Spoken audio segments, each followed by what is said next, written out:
cho sư ông mượn cái giấy đó đi con.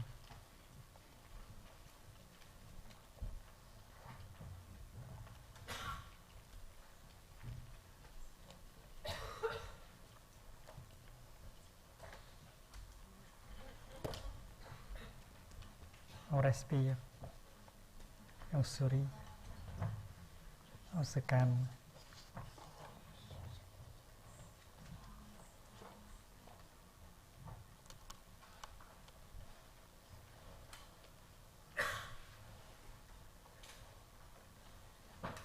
Chers amis, nous sommes aujourd'hui c'est le 3, je pense, le 3 août 1997. Nous sommes dans le hameau en bas du village de Prunier. Nous allons parler français aujourd'hui. Hier, une jeune personne m'a demandé comment je suis devenu moine. Et j'ai promis de lui dire aujourd'hui. Voici une photo de moi quand j'avais 16 ans.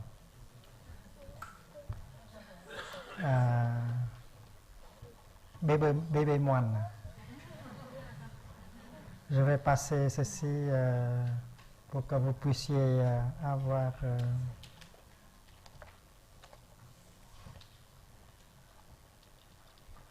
un regard plus proche.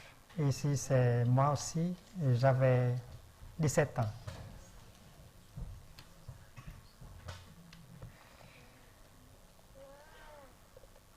J'avais 9 ans. Je pense que quand la première magazine sur le bouddhisme était publié à Hanoï, en langue vietnamienne. Avant cela, les textes bouddhistes étaient disponibles seulement en chinois. Donc, parmi les revues les plus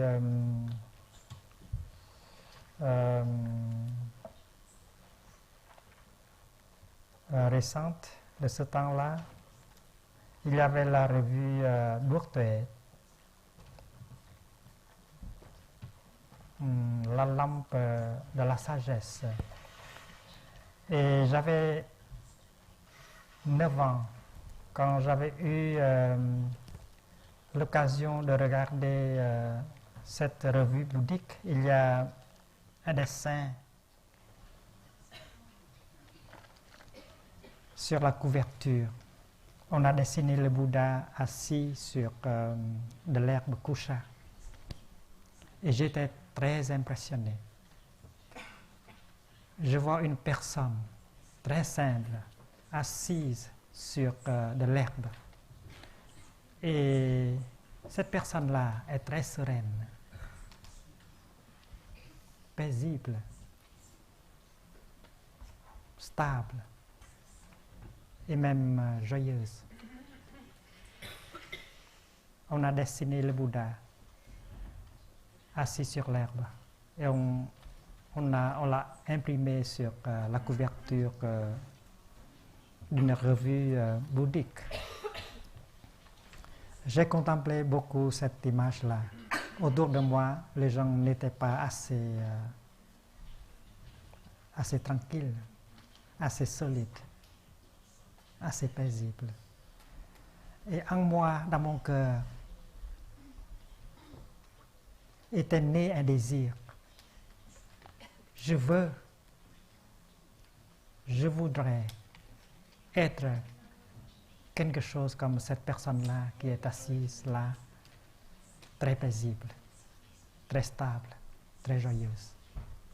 Donc l'intention de devenir un Bouddha était là quand j'avais 9 ans. C'était pas très clair, mais c'est profond et c'est vrai.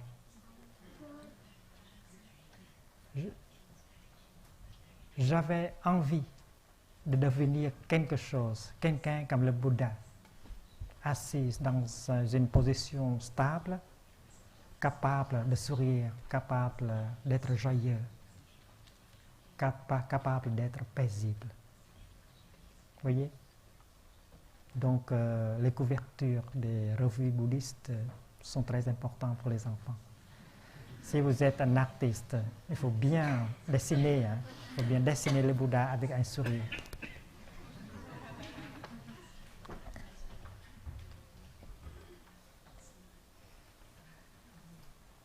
Et j'ai gardé cela pour moi-même seulement, ce sentiment-là, ce désir-là, pour moi seulement. Je n'ai pas partagé à personne. Et 2 ans après, notre école organisait une sorte d'excursion, de pique-nique. Et tous les garçons étaient demandés de s'organiser en groupe de 5 personnes.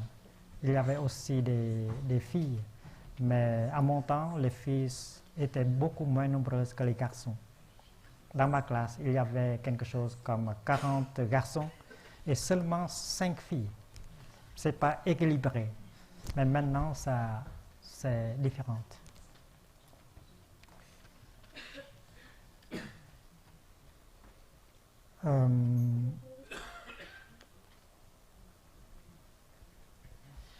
J'étais enthousiasmé à propos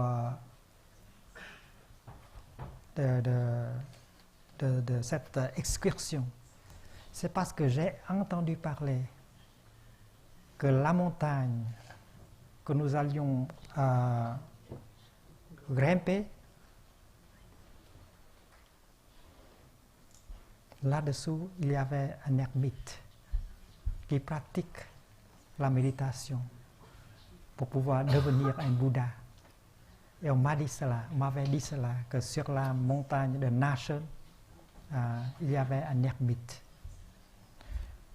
Et j'avais un désir très secret dans mon cœur, que j'aurais l'occasion de pouvoir rencontrer cet ermite-là en haut de la montagne. La montagne Nashen est située à peu près une douzaine de kilomètres de chez nous. Donc nous avions marché, et nous avons préparé du riz en boule comme ça, avec les grains de sésame pour manger avec. Et nous avons aussi apporté de l'eau bouillie pour pouvoir boire pendant le trajet. À ce temps-là, je ne connaissais pas, je ne savais pas, je ne connaissais rien à propos de la méditation marchée. On ne savait pas comment respirer et faire des pas comme il faut, alors on a marché de telle manière qu'on se sent fatigué très vite. Et surtout quand on commence à grimper sur la montagne, ascender la montagne. On veut arriver le plus tôt possible, c'est pourquoi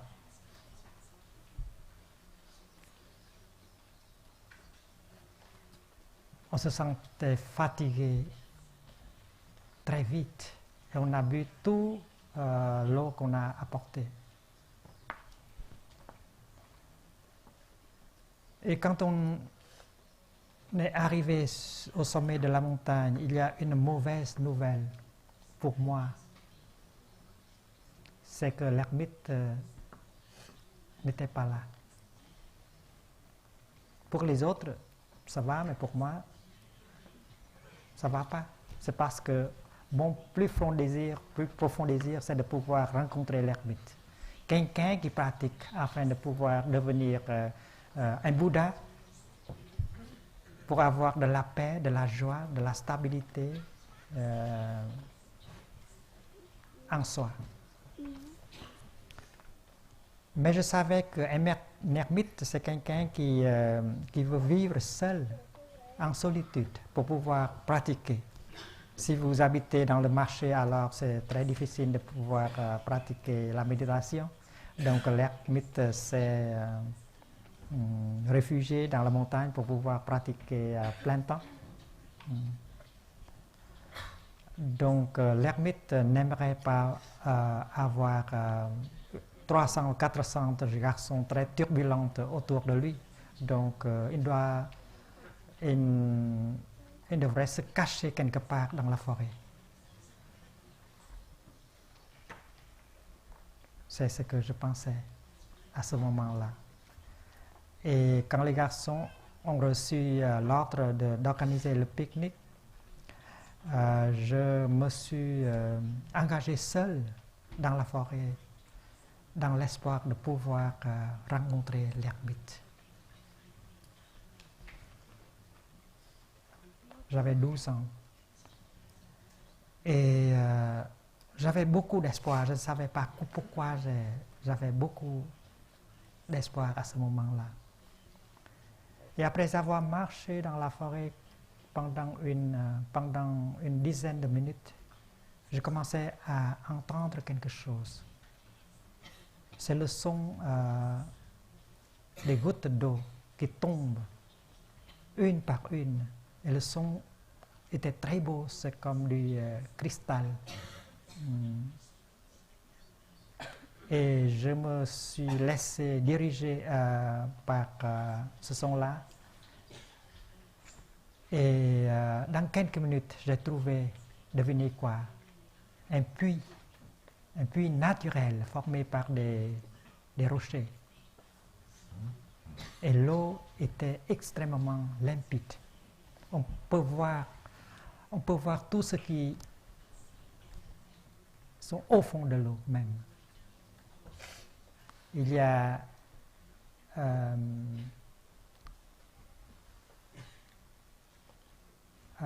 des gouttes d'eau qui tombent une par une dans le puits, qui vient d'une source extrêmement petite.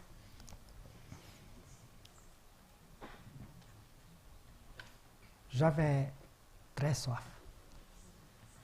Et en voyant cette eau-là, j'avais envie de boire. Donc je me suis agenouillé et j'ai pris de l'eau avec les palmes de mes deux mains et j'ai bu cette eau-là et j'en étais très heureux. Bien sûr que vous avez goûté toutes sortes de jus de pomme, jus de raisin, jus d'orange et même le Coca-Cola, mais rien ne peut égaler cette eau-là. C'était pur, c'était fraîche, c'était limpide, c'était délicieuse.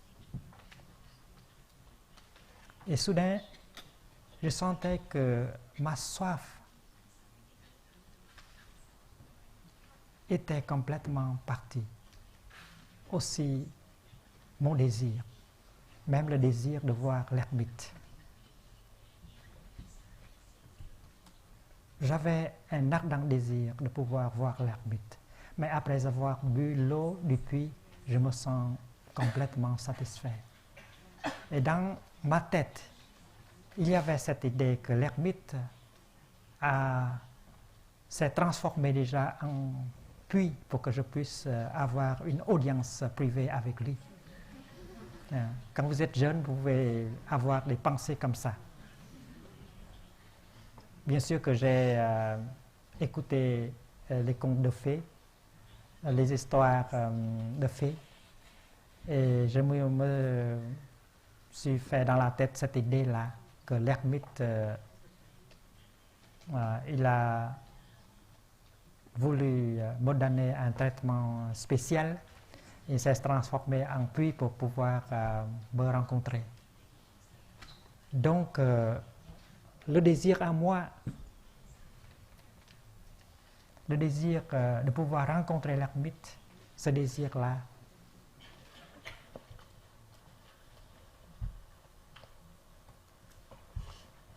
j'étais complètement satisfait. Et je me mets en position allongée et j'ai regardé le ciel bleu et les branches d'arbres qui sont là, qui étaient là. Et je suis tombé dans un sommeil très, très profond. Je savais combien de temps j'ai dormi, peut-être 2 minutes, ou 3 minutes, ou 4 minutes. Mais j'avais un sommeil très profond. c'est parce que quand je me réveillais, je ne savais pas où j'étais du tout. Il me faut quelques secondes pour pouvoir réaliser que j'étais au sommet de la montagne Nashen. C'est dans la province de Thanh Hóa. Et que mes copains étaient en train de m'attendre pour le pique-nique. Donc avec beaucoup de regrets, j'ai quitté le puits, j'ai quitté l'ermite. Et dans ma tête se forme une phrase, non en vietnamien, mais en français. C'est étrange. Et cette phrase est ceci: j'ai bu l'eau la plus délicieuse du monde. J'ai bu l'eau la plus... j'ai goûté l'eau la plus délicieuse du monde. Et cette idée, cette perception que j'ai déjà goûté une sorte d'eau qui est de la plus grande qualité du monde est restée avec moi toute ma vie.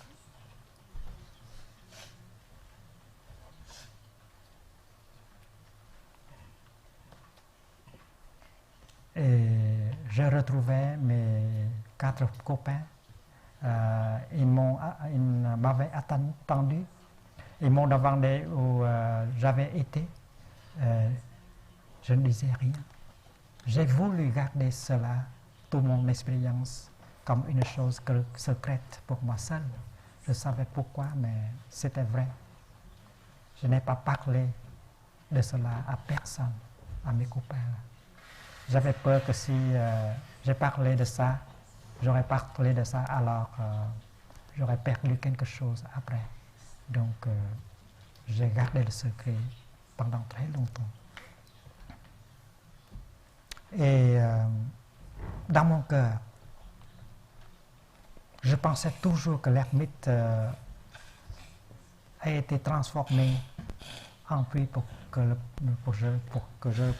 je puisse le rencontrer personnellement. Et j'étais complètement satisfait de notre excursion cette journée-là.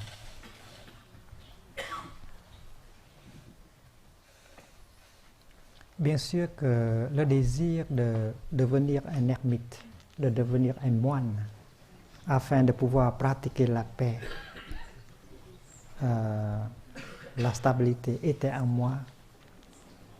J'étais très jeune, mais déjà en moi, il y a ce désir-là. Ce désir-là, dans le bouddhisme, on appelle bodhicitta, c'est-à-dire l'esprit d'éveil ou l'esprit d'amour. Et c'est une sorte d'énergie qui vous pousse toujours à devenir quelqu'un. Quelqu'un qui a la possibilité, la capacité d'aimer et de rendre les autres heureux. C'est la bodhicitta. Si vous avez cette énergie en vous, l'énergie de ce désir-là, le désir très profond d'être éveillé, d'avoir la paix, la solidité, la fraîcheur, afin de pouvoir aider les gens de souffrir moins, cette énergie-là en vous est appelée bodhicitta. Et j'avais le bodhicitta en moi, étant que petit garçon, 9 ans, 10 ans, 11 ans. Donc, ce n'était pas très clair en moi comment est la vie d'un moine, d'un ermite. Mais il y avait un grand désir de pouvoir devenir quelqu'un comme ça pour pouvoir pratiquer pour avoir de la paix en soi, afin de pouvoir aider les gens, les personnes autour de vous.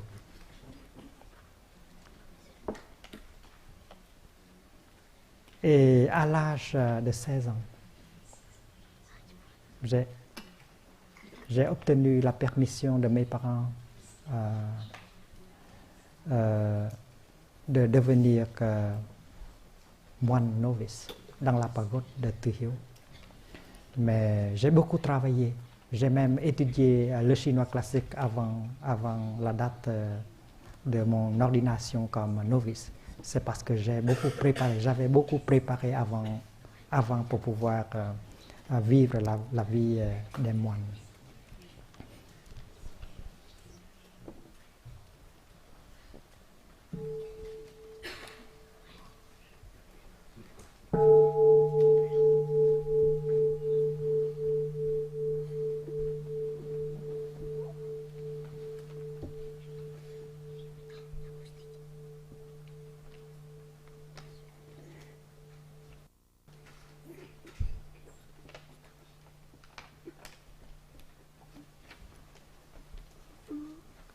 Il y a 5 ou 6 ans, je suis allé à Moscou pour offrir des retraites aux moscovites. Nous avons fait la méditation assise, la méditation marchée et tout ça. Et après avoir pratiqué avec nos amis à Moscou, on s'est rendu à Saint-Pétersbourg. On a fait la même chose et après cela, j'ai visité des pays comme la Pologne, la Yougoslavie, etc. pour pouvoir offrir la même sorte de pratique. Nous étions à Prague, une ville magnifique, très belle, épargnée par la guerre, les bombes. Et c'était une journée de paresse pour nous. C'est parce qu'on a bien travaillé. On avait droit à une journée de paresse. Donc, on s'est rendu dans la ville pour pouvoir faire la méditation marcher dans la vieille ville et regarder les choses et se tenir sur le pont. J'étais avec 3 ou 4 autres personnes faisant la méditation marcher dans une ruelle très ancienne. Soudain, j'ai entendu la cloche sonner. La cloche d'une église située pas trop loin de cela. Et comme d'habitude, on s'arrête. On s'arrête au son de la cloche et on pratique la respiration consciente et profonde. On fait cela au village épinier, mais n'importe où on se trouve, on pratique la même chose. En Suisse, en Allemagne, partout quand on entend la cloche de l'église ou la cloche d'un temple bouddhiste, on pratique la même chose. On s'arrête, on arrête la pensée, on arrête la conversation et on commence à respirer avec pleine conscience. Et j'écoutais profondément le son de la cloche. J'ai respiré profondément. J'avais beaucoup de bonheur, beaucoup de paix en moi. Et soudain, j'ai entendu quelque chose d'autre. Derrière le son de la cloche, il y avait le son des gouttes d'eau. Des gouttes d'eau pures comme du cristal qui tombent goutte à goutte. C'était exactement le son des gouttes d'eau que j'avais entendu quand j'avais 9 ans. Chose étrange.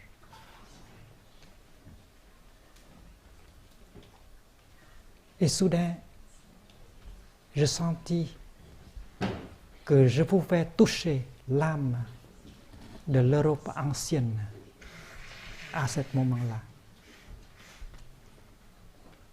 J'ai été en Europe pendant plusieurs années, mais c'était la première fois quand je sentais très profondément que je pouvais toucher l'âme de l'Europe. Vous savez, Prague, c'est une ville très belle. Et le son de la cloche m'aide beaucoup à toucher cette âme profonde de l'Europe. Et un peu plus tard, j'ai réalisé que si je pouvais toucher l'âme ancienne de l'Europe, c'était parce que quand j'étais petit, j'étais capable. J'avais eu la chance de pouvoir écouter et entendre le bruit, le son de ces gouttes d'eau-là sur la montagne de Naschen. Je pense que si vous avez rencontré un ermite dans votre vie, ce sera magnifique. Il faut tout faire pour pouvoir rencontrer votre ermite. C'est parce que dans votre cœur, dans le cœur de chacun de vous, il y a un ermite. Il y a le désir profond de pratiquer pour pouvoir avoir de la paix, la solidité, afin de pouvoir aider les gens autour de vous. Il y a un ermite dans le cœur de chacun de nous. Il faut admettre cela.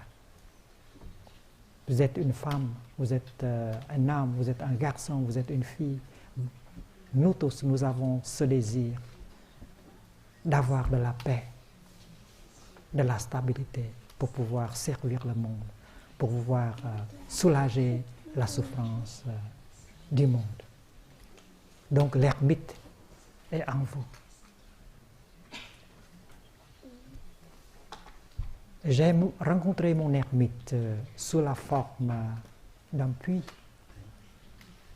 Peut-être vous avez rencontré votre ermite sous une autre forme. Peut-être un arbre, peut-être un rocher, peut-être un cours d'eau. Mais l'ermite peut se transformer en n'importe quoi pour pouvoir vous rencontrer. Si vous avez la capacité d'écouter et de toucher profondément, alors vous pouvez avoir une chance de rencontrer votre ermite de votre vie. C'est très important de pouvoir rencontrer votre ermite. C'est parce que si vous pouvez le rencontrer, alors la source d'énergie, de l'amour, de la paix sera générée dans votre cœur. Et avec cette source d'énergie en vous, vous pourrez affronter beaucoup de difficultés. Vous n'aurez plus peur. Vous avez beaucoup de volonté et de capacité pour pouvoir surmonter toutes sortes de difficultés et toujours garder en vous la force de l'amour, la force de la paix. On en a besoin beaucoup. Peut-être vous avez déjà rencontré votre ermite. Pas exactement dans la forme d'un moine ou d'une moniale, peut-être sous une autre forme. Mais parce que vous n'êtes pas vraiment là avec 100% de votre être, vous ne l'avez pas reconnu comme l'ermite de votre vie. Alors mettez-vous dans la position assise pour pouvoir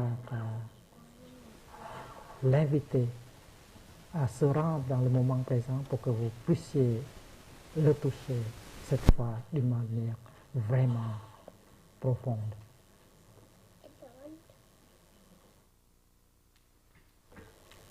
Les enfants, les amis, les enfants qui sont là aujourd'hui, vous avez beaucoup de chance de rencontrer votre ermite. Il faut faire attention. Peut-être l'ermite est déjà là, très proche de vous. Si vous faites un peu plus d'attention, vous pouvez la reconnaître comme ermite de votre vie. Si vous pouvez rencontrer votre ermite, si vous pouvez reconnaître l'existence de cet ermite-là, alors vous aurez une boule de feu d'énergie dans votre cœur. Vous aurez beaucoup d'énergie pour pouvoir confronter les difficultés de la vie. Et rien ne peut vous empêcher de pouvoir s'engager dans la voie de l'amour. Le vrai amour. Cette sorte d'amour qui peut soulager la souffrance.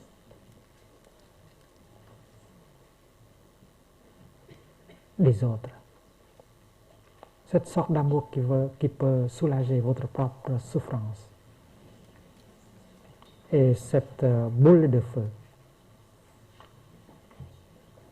cette masse d'énergie, on l'appelle bodhicitta, c'est-à-dire l'esprit d'éveil, l'esprit d'amour, dont on parle beaucoup dans le bouddhisme Mahayana.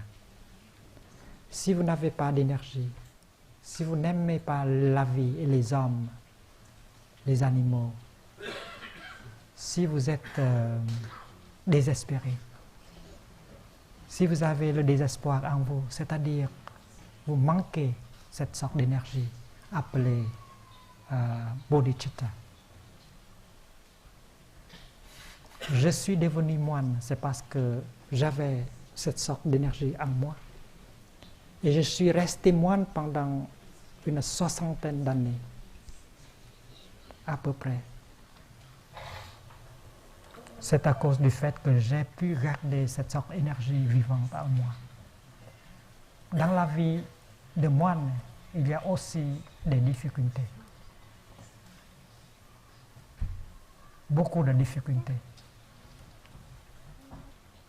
Mais si vous avez la bodhicitta en vous, cet amour, cet esprit d'amour en vous, alors vous pouvez être vous-même, vous pouvez rester solide et vous pouvez surmonter toutes sortes d'obstacles qui se présentent dans votre vie.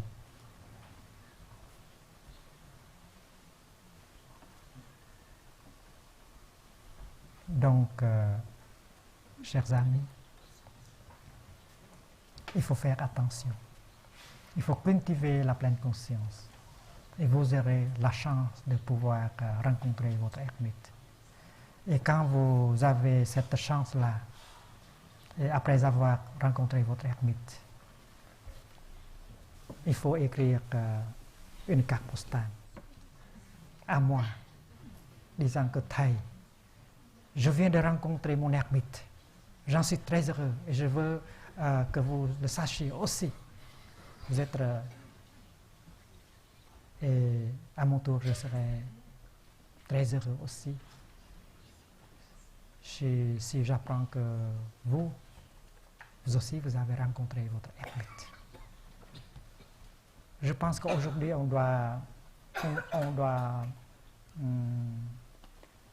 doit utiliser notre temps d'une manière très sage. On doit pratiquer la méditation assise un petit peu, la méditation marcher un petit peu, et puis on tâche de regarder profondément pour voir si on a déjà ou non rencontré son ermite. Et on va dessiner son ermite sur une feuille de papier. C'est parce que l'ermite peut se présenter sous forme d'un puits, sous forme d'un arbre, sous forme d'un rocher, sous forme d'un enfant, sous forme d'une rivière. Alors pratiquez le regard profond et informons-nous de votre pratique, de votre chance. Je vais vous prêter les deux photographies. Il faut me rendre, c'est parce que j'ai écrit un poème au dos dans ces photos. Je suis ravi que vous êtes là aujourd'hui pour écouter l'histoire de mon ermite. Et quand vous entendez la petite cloche, levez-vous et faire une révérence à la Sangha avant de sortir et travailler. Quelqu'un veut prendre charge de ceci et me rendre à la fin de la journée? Non?